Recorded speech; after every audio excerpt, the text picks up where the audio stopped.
2022년 1월 26일 수요일 예배입니다. 본문 말씀 베드로전서 2장 11절에서 17절입니다. 베드로전서 2장 11절에서 17절입니다. 11절입니다. 사랑하는 자들아, 거류민과 나그네 같은 너희를 권하노니 영혼을 거스려 싸우는 육체의 정욕을 제어하라. 너희가 이방인 중에서 행실을 선하게 가져 너희를 악행한다고 비방하는 자들로 하여금 너희 선한 일을 보고 오시는 날 하나님께 영광을 돌리게 하려 함이라. 인간의 모든 제도를 주를 위하여 순종하되 혹은 이에 있는 왕이나 혹은 그가 악행하는 자를 징벌하고 선행하는 자를 보상하기 위하여 보낸 총독에게 하라. 곧 선행으로 어리석은 사람들의 무식한 말을 막으시는 것이라. 너희는 자유가 있으나 그 자유로 악을 가리는 데 쓰지 말고 오직 하나님의 종과 같이 하라. 무사람을 공경하며 형제를 사랑하며 하나님을 두려워하며 왕을 존대하라. 아멘. 본문 말씀 베드로전서 2장 11절에서 17절 말씀으로 하나님의 종다운 삶이란 제목으로 은혜를 받고자 하겠습니다. 그리스도인에게 합당한 삶이 있습니다. 성도는 세상 사람들의 삶과는 분명한 선을 그을 수 있어야 합니다. 오늘 말씀의 본문은 그리스도다운 삶이 무엇인지를 잘 가르쳐 줍니다. 살펴보겠습니다. 첫째로, 하나님의 종다운 삶은 세상 제도에 순복해야 합니다. 성경은 국가나 정부가 인간을 위해 하나님께 허락하신 기관임을 말해줍니다. 인간은 범죄 이후로 스스로 질서를 유지하고 의를 실현하는 기능을 상실했습니다. 외부의 공격에 대하여 두려움을 갖게 되었습니다. 그래서 사람들은 모아 살면서 도시를 건설하고 또 성을 쌓아서 자신들을 보호하기 시작했습니다. 창세기 4장 17절입니다. 아내와 동침함에 그가 임신하여 에녹을 낳은지라. 가인이 성을 쌓고 그의 아들의 이름으로 성을 이름하여 에녹이라 하니라. 아멘. 그러나 이 국가는 단순히 공포와 두려움을 제거하고 자신들을 보호하기 위해서 생겨난 것만은 아닙니다. 국가는 하나님께서 인간에게 정의로운 사회 실현을 위해서 주신 선물입니다. 구원을 계획하신 하나님은 세상적인 의와 질서를 실현하시기 위해서 국가를 허락하셨습니다. 국가로 하여금 하나님을 대신해서 악한 자의 행실을 제한하고 또 사람들을 보호하게 하셨습니다. 그리스도인은 국가의 제도에 순복하고 의무와 책임을 감당해야 합니다.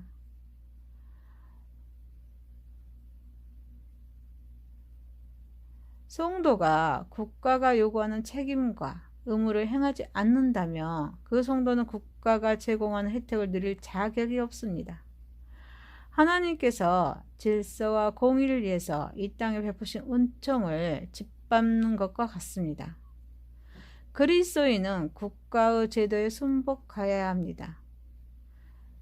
특별히 이정자를 위해서 기도해야 합니다. 디모데전서 2장 1절에서 2절입니다. 그러므로 내가 첫째로 권하노니 모든 사람을 위하여 간구와 기도와 도고와 감사를 하되 임금들과 높은 지혜에 있는 모든 사람을 위하여 하라. 이는 우리가 모든 경건과 단정함으로 고요하고 평안한 생활을 하려 함이라. 또 그들에게 복종해야 합니다. 로마서 13장 5절에서 6절입니다. 그러므로 복종하지 아니할 수 없으니 진노 때문에 할 것이 아니라 양심을 따라 할 것이라.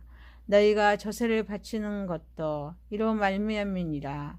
그들이 하나님의 일꾼이 되어 바로 이 일에 항상 힘쓰니라.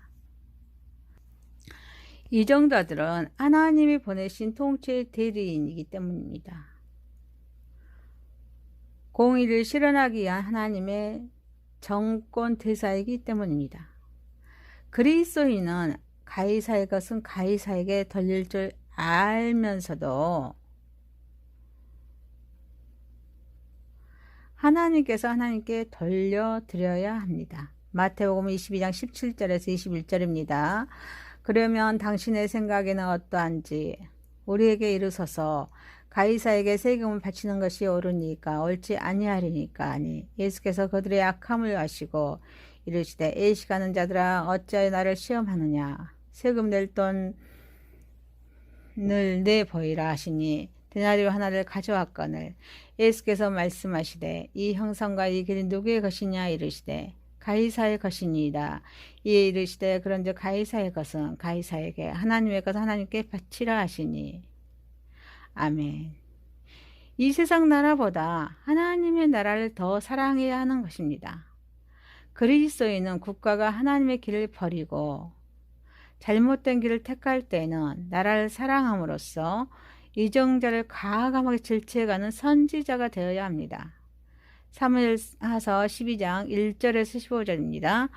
여호와께서 나단을 다윗에게 보내심에 그가 다윗에게 가서 그에게 이르되 한 성읍에 두 사람이 있는데 한 사람은 부하고 한 사람은 가난하니 그 부한 사람은 양과 소가 심히 많으나 가난한 사람은 아무것도 없고 자기가 사서 기르는 양은 암양 새끼 한 마리뿐이라. 그 암양 새끼는 그와 그 자식과 함께 자라며 그가 먹는 것을 먹으며 그의 잔으로 마시며 그의 품에 누움으로 그에게는 딸처럼 되었거늘 어떤 행인이 그 부자에게 오매 부자가 자기에게 온 행인을 위하여 자기의 양과 소를 아껴 잡지 아니하고 가난한 사람의 양 새끼를 빼앗아다가 자기에게 온 사람을 위하여 잡았나이다 하니 다윗이 그 사람으로 말미암아 노하여 나단에게 이르되 여호와의 살아계심을 두고 맹세하노니 이 일을 행한 이 사람은 마땅히 죽을 자라. 그가 불쌍히 여기지 아니하고 이런 일을 행하였으니 그 양 새끼를 4배나 갚아 주어야 하리라 한지라. 나단이 다윗에게 이르되 당신이 그 사람이라. 이스라엘의 하나님 여호와께서 이와 같이 이르시기를 내가 너를 이스라엘 왕으로 기름 붓기 위하여 너를 사울의 손에서 구원하고 내 주인의 집을 네게 주고 내 주인의 아들들을 내 품에 두고 이스라엘과 유다 족속을 내게 맡겨느니라. 만일 그것이 부족하였을 것 같으며 내가 내게 이것저것을 더 주었으리라. 그리한데 어찌하여 네가 여호와의 말씀 없인 여기고 나 보기에 악을 행하였느냐. 네가 칼로 햇사람 우리아를 치되 암몬 자손의 칼로 죽이고 그의 아내를 빼앗아 네 아내로 삼았도다. 이제 네가 나를 없인 여기고 햇사람 우리아를 아내를 빼앗아 내 아내로 삼았은즉 칼이 네 집에서 영원토록 떠나지 아니하리라 하셨고 여호와께서 또 이와 같이 이르시기를 보라 내가 너와 내 집에 재앙을 일으키고 내가 내 눈앞에서 네 아내를 빼앗아 내 이웃들에게 주리니 그 사람들이 내 아들들과 더불어 백주에 동참하리라. 너는 은밀히 행하였으나 나는 온 이스라엘 안에서 백주의 일을 행하리라 하셨나이다. 아니 다윗이 나단에게 이르되 내가 여호와께 죄를 범하였노라 하매 나단이 다윗에게 말하되 여호와께서도 당신의 죄를 사하셨나니 당신이 죽지 아니하려니와 이 일로 말미암아 여호와의 온수가 크게 비방할 거리를 얻게 하였으니 당신이 낳은 아이가 반드시 죽으리이다 하고 나단이 자기 집으로 돌아가니라. 우리아의 아내가 다윗에게 낳은 아이를 여호와께서 치심에 심히 앓는지라. 아멘. 국가가 하나님의 뜻에 맞는 길로 걸어가도록 힘쓰고 하나님의 종다운 삶은 세상 제도에 순복하는 저와 여러분이 되시기를 주님의 이름으로 축원드립니다. 두 번째입니다. 하나님의 종다운 삶은 자유를 바르게 사용해야 합니다. 자유를 바르게 사용해야 합니다. 그리스도인은 죄에서 해방되어 진정한 자유를 얻은 자입니다. 갈라디아서 5장 13절입니다. 형제들아 너희가 자유를 위하여 부르심을 입었으나 그러나 그 자유를 육체의 기회로 삼지 말고 오직 사랑으로 서로 종노릇하라. 그리스도인은 이 자유를 신중하게 사용해야 합니다. 자유하다고 해서 그 자유를 무턱대고 사용하거나 악한 욕구를 만족하는데 사용해서는 안 됩니다. 당시 초대교회에는 자유를 곡해해서 일부 성도들의 지도자에게 무조건 반항하거나 종으로 있던 성도가 같은 교회 성도인 주인을 아나무인격으로 무시하는 경우가 없지 않았습니다. 자유를 방종과 혼돈해서는 안 됩니다.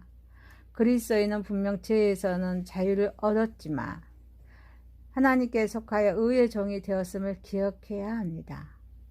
바울은 너희가 자유를 위하여 부르심을 입었나니 그러나 그 자유를 육체의 기회로 삼지 말고 오직 사랑으로 종노릇하라 고 갈라디아서 5장 13절에 말씀하고 계십니다.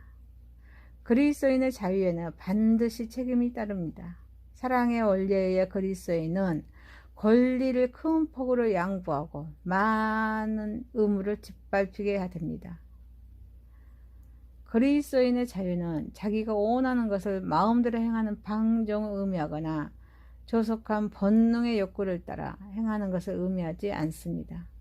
그리스도인의 자유는 마땅히 행할 것을 행하고 하나님의 종다운 삶은 자유를 바르게 사용하는 저와 여러분이 되시길 주님의 이름으로 축원드립니다. 세 번째입니다. 하나님의 종다운 삶은 실천적인 삶을 살아야 합니다. 그리스도인은 국가의 제도에 순복하고 자유를 바르게 사용해야 할 뿐만 아니라 그리스도의 교훈을 실천하는 삶을 살아야 합니다. 베드로는 그리스도의 교훈을 실천한 삶을 네 가지로 제시했습니다. 첫째는 무사람을 공경하는 것입니다. 각 사람은 하나님의 형상을 따라 독특하게 창조된 인격체입니다. 모든 사람에게는 제각각 하나님의 뜻이 있고 목적이 있습니다. 사람들은 서로 존경하고 사랑하며 이해해 주어야 합니다. 이 말씀은 특히 현대와 같은 물질 만능사고 평백한 시대에 더욱 귀중한 말씀입니다. 둘째로 형제를 사랑하라는 것입니다. 성도는 무사람을 존경하고 사랑해야 하지만 그리스도 안에서 형제와 자매된 자들을 더욱 사랑해야 합니다. 갈라디아서 6장 10절입니다. 그러므로 우리는 기회 있는 대로 서로 모든 이에게 착한 일을 하되 더욱 믿음의 가정들에게 할지니라. 아멘. 성도들은 모두 그리스도 안에서 한 가족입니다. 그리스도의 피를 나눈 한 가족이 서로 사랑하는 것은 당연합니다. 그리고 그 사랑은 말과 혀로만이 아니라 구체적인 행동으로 해야 합니다. 셋째로 하나님을 두려워하라는 것입니다. 이것은 하나님의 공포의 대상으로서가 아니라 경외의 대상으로서 두려워하라는 말입니다. 하나님의 말씀에 순복하고 따르라고 말입니다.